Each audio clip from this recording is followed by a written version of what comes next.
There's always mistakes, and we are here to collect those mistakes, so we're working those leads.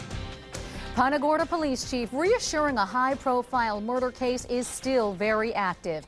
Investigators tracing the crime scene earlier this morning with the help of new technology to catch the killer. Authorities found the body of 18-year-old Kyle Farishian inside the burned-down 7-Eleven on Ball Harbor Boulevard on November 1st. Investigators say the person who killed him was very thorough in covering any tracks. Thank you for joining us for Fox 4 News at 10. I'm Miriam Zamorano in for Warren Wright tonight. Investigators were back at the convenience store this morning, and 4 in Your Corner Stephanie Tinoco was there earlier today to find out how this 3D mapping technology will help crack the case.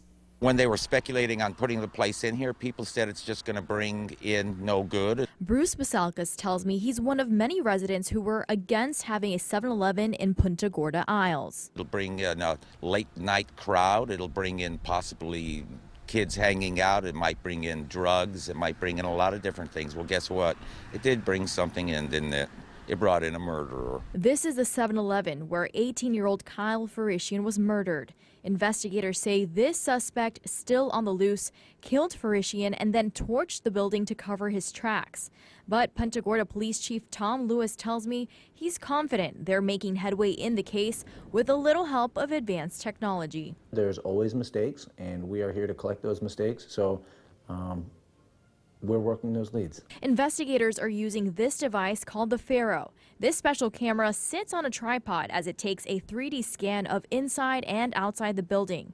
But how does it work? The chief tells me it's a simple process that can help solve a complicated case. We can take photographs from our surveillance photo and potentially even the video, integrate that into the software, and you can actually watch our video now in 3D.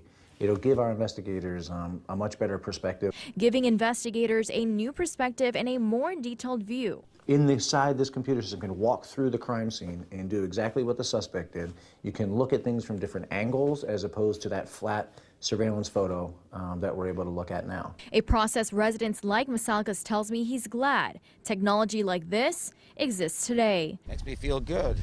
They're going ahead, proceeding with new technology that's out there to try to put a ding in this case and find this sick guy or girl. Stephanie Tinoco, Fox 4 in Your Corner. And the 3D images will also be able to look at the suspect in the video and reveal exact measurements like their height, width of their hips or shoulders. Investigators will then be able to match recorded measurements to existing suspects. Meanwhile, anybody with information can remain completely anonymous and is encouraged to call Crime Stoppers if you know anything at 1-800-780-TIPS.